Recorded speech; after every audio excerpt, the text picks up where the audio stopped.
महाराष्ट्र विधानसभा के मद्देनजर अब केंद्रीय चुनाव आयोग ने महाराष्ट्र का दौरा किया है। इसके बाद मुख्य चुनाव आयुक्त राजीव कुमार ने प्रेस कॉन्फ्रेंस की और आगामी चुनाव को लेकर क्या तैयारी होगी, इस पर पूछे सवाल पर जानकारी दी है।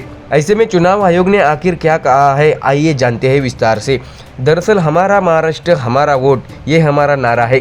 चुनाव आयुक्त राजीव कुमार ने कहा है, हमें उम्मीद है कि लोग लोकतंत्र के उत्सव महाराष्ट्र चुनाव 2024 में योगदान देंगे। आपका वोट आपका अधिकार, आपकी जिम्मेदारी है, ऐसा भी उन्होंने कहा है। उन्होंने बताया कि हम राजनीतिक दलों से मिले, स्थानीय पार्टियां और राष्ट्रीय पार्टियों के साथ बैठकें भी की, पुलिस निदेशक, कमिश्नर व अन्य से भी मुलाकात की। हमने उन्हें निर्देश दिया कि हमें क्या अपेक्षा करनी चाहिए। इसके साथ ही उन्होंने आगे बताया कि हम बसपा, आप, कांग्रेस, मनसे, राष्ट्रवादी कांग्रेस पार्टी, शिवसेना, राष्ट्रवादी कांग्रेस पार्टी, शरद चंद्र पवार, समाजवादी पार्टी, शिवसेना, उभाटा, भाजपा सहित सभी पार्टियों से मिले। इन पार्टियों ने हमें दिवाली का मुद्दा बताया। उन्होंने उस त्योहार को ध्यान में रखते हुए महाराष्ट्र चुनाव 2024 की तारीख घोषित करने का अनुरोध किया।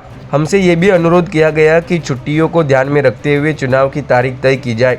यह सुनिश्चित करें कि लोगों को वोट देने में कोई परेशानी न हो। जो मतदाता फोन लाते हैं उन्हें उसे छोड़ने और वापस ले जाने में दिक्कत होती है, इसकी व्यवस्था करने का भी अनुरोध किया गया। साथ ही धन का दुरुपयोग, पावर का दुरुपयोग रोकने का भी अनुरोध किया गया है।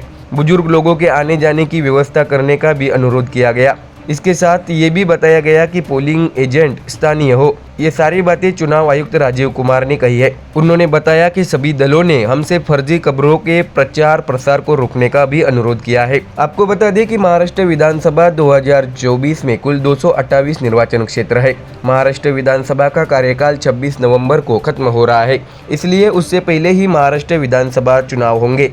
महाराष्ट्र में 9.59 करोड़ मतदाता है और उसमें 4.59 करोड़ पुरुष मतदाता है, जबकि महिलाएं 4.64 करोड़ है। तृतीय जाति, बुजुर्ग मतदाताओं, दिव्यांगों के लिए हम विशेष व्यवस्था करेंगे। हम बुजुर्ग मतदाताओं से मतदान करने का आग्रह करते हैं। यदि उनके लिए केंद्र तक जाना संभव नहीं है तो घर से मतदान की सुविधा प्रदान की जाएगी। आपको बता दें कि महाराष्ट्र में पहली बार वोट करने वालों की संख्या भी अच्छी है।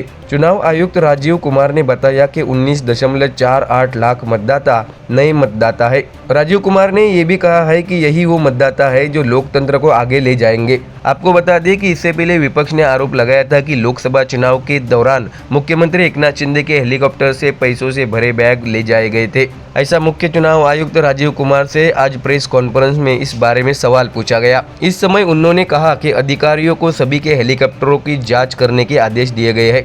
यह भी कहा गया है कि अधिकारियों को सभी के हेलीकॉप्टरों की जांच करने में संकोच नहीं करना चाहिए।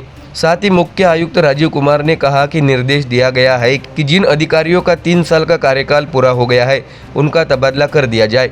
इसके साथ ही कांग्रेस ने मांग की है कि पुलिस महानिदेशक रश्मि शुक्ला को हटाया जाना चाहिए। इस पर चुनाव आयोग की क्या राय है, ऐसा एक सवाल पूछा गया। इस पर जवाब देते हुए राजीव कुमार ने कहा, वे अधिकारी जिन्होंने मौजूदा पद पर 3 वर्ष का कार्यकाल पूरा कर लिया है उन्हें तत्काल स्थानांतरित करने के निर्देश दिए गए हैं। फिर चाहे वे जिस भी विभाग में हो उन्हें वहां से हटा देना चाहिए। हालांकि हम किसी भी पक्ष की व्यक्तिगत शिकायतों पर विचार नहीं करते। हमें लिखित शिकायत मिली है, लेकिन अभी तक आचार संहिता लागू नहीं हुई है। जब आचार संहिता लागू होगी तो हम उस समय ऐसी शिकायतों पर निर्णय लेंगे।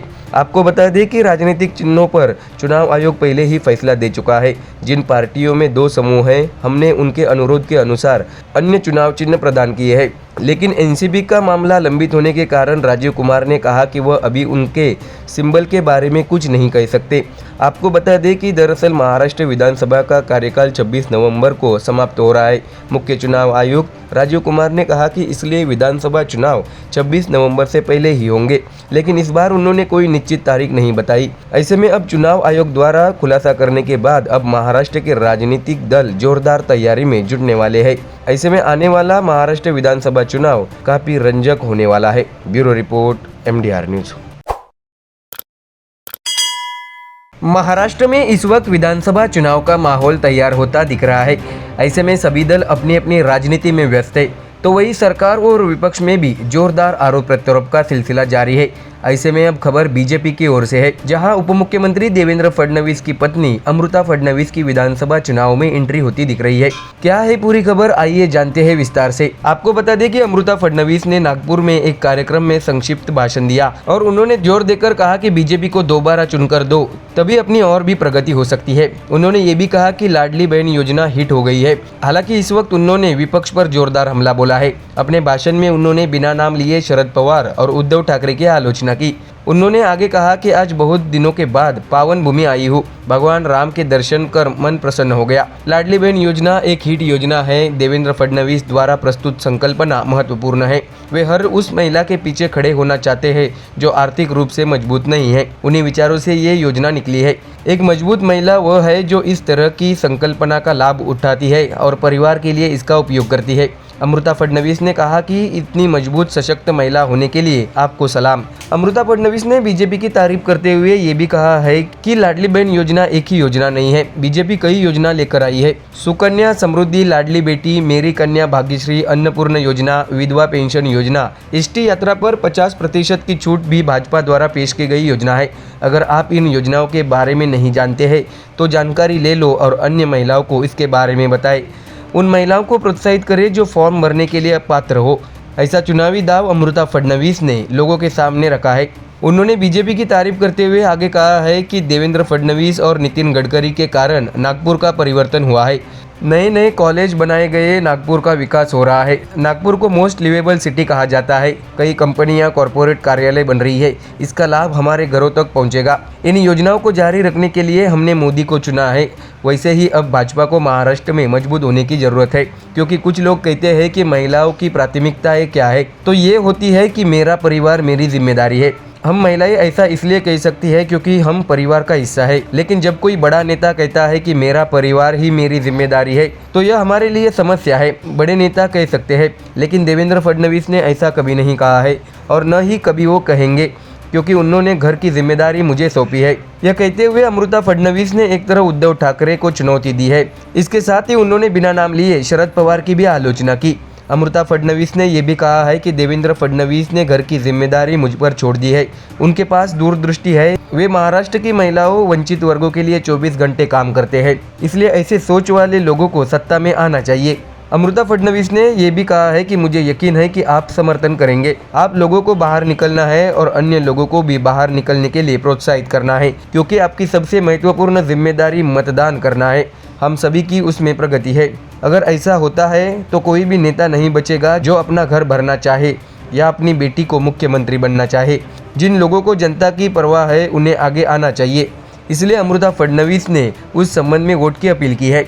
साथ ही उन्होंने बिना नाम लिए शरद पवार पर भी हमला बोला। तो देखा दर्शकों, कैसे अमृता फडणवीस ने उद्धव ठाकरे और शरद पवार पर राजनीतिक हमला बोला है। ऐसे में आने वाले दिनों में इस पर विपक्ष की ओर से जरूर पलटवार देखा जाएगा। Bureau report, MDR news. Maharashtra की राजनीतिक स्थिति इस वक्त काफी आरोप प्रत्यारोप से घिरी हुई है। आने वाले नवंबर महीने में विधानसभा चुनाव होने के संकेत इससे पहले चुनाव आयोग द्वारा स्पष्ट दिए गए हैं। ऐसे में सत्ता दल और विपक्ष अभी से रणनीति बनाने में जुटे हैं। सत्ता दल नए नए योजनाएं लेकर वोटर्स को अपने साइड करना चाहती है ताकि वे फिर से सत्ता में वापसी कर सके। ऐसे में अब शनिवार को अमरावती में पत्रकारों से अनौपचारिक बातचीत के दौरान राज ठाकरे ने परोक्ष रूप से लाडली बहन योजना की आलोचना की थी। उन्होंने कहा था कि जनवरी में वेतन देने के लिए सरकारी खजाने में पैसे नहीं होंगे। साथ ही अगर राज्य को गर्त में डाला जा रहा है तो यह गलत है। ऐसा भी उन्होंने महायुति सरकार की योजनाओं पर निशाना साधते हुए कहा था। उन्होंने ये भी जवाब दिया था कि महिलाओं को इस तरह से भुगतान किए बिना राज्य में नए उद्योग लाए।